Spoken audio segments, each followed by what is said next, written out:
Amreli local crime બ્રાન્ચે જાફરાબાદના લુણસાપુર ગામે syntax કંપનીની કોલોનીમાં થયેલ ઘરફોડ ચોરીનો ભેદ ઉકેલી નાખ્યો છે. અમરેલી પોલીસે રોકડ અને વાહન સહિત કુલ ₹2,18,000 સોના મુદ્દામાલ સાથે 3 આરોપીને ઝડપી પાડ્યા છે.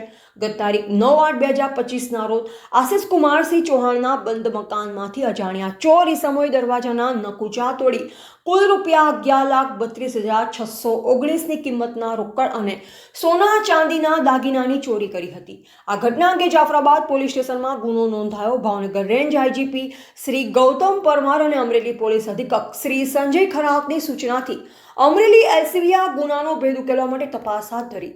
Police inspector Shri VM Koladara અને incharge police inspector Shri RD ચૌધરીના માર્ગદર્શન હેઠળ એલસીબી ટીમ ઘટના સ્થળે સીસીટીવી ફૂટેજ તપાસ્યા, જેમાં એક શંકાસ્પદ તુફાન ગાડી રજિસ્ટર નંબર GJ18AA3559 જણાઈ આવી હતી.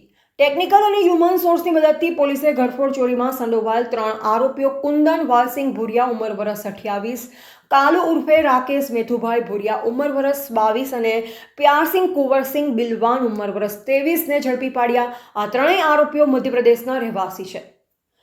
પોલીસ પૂછપરછમાં આરોપીએ કબૂલ્યું છે કે તેઓ તેમના અન્ય સાગરીતો સાથે મળી આ ચોરી કરી. પોલીસે ચોરીમાં ઉપયોગમાં લેવાયેલ તુફાન ગાડી, રોકડ ₹10,100 અને 2 મોબાઈલ ફોન મળી કુલ ₹2,18,100નો મુદ્દામાલ જપ્ત કર્યો છે.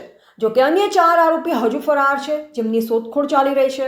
પકડાયેલ આરોપીઓનો અગાઉ પણ અનેક ચોરી અને લૂંટના ગુનાઓમાં ઇતિહાસ છે. આ સફળ કામગીરીમાં એલસીબી ટીમના અનેક જવાનોએ મહત્વપૂર્ણ ભૂમિકા ભજવી હતી.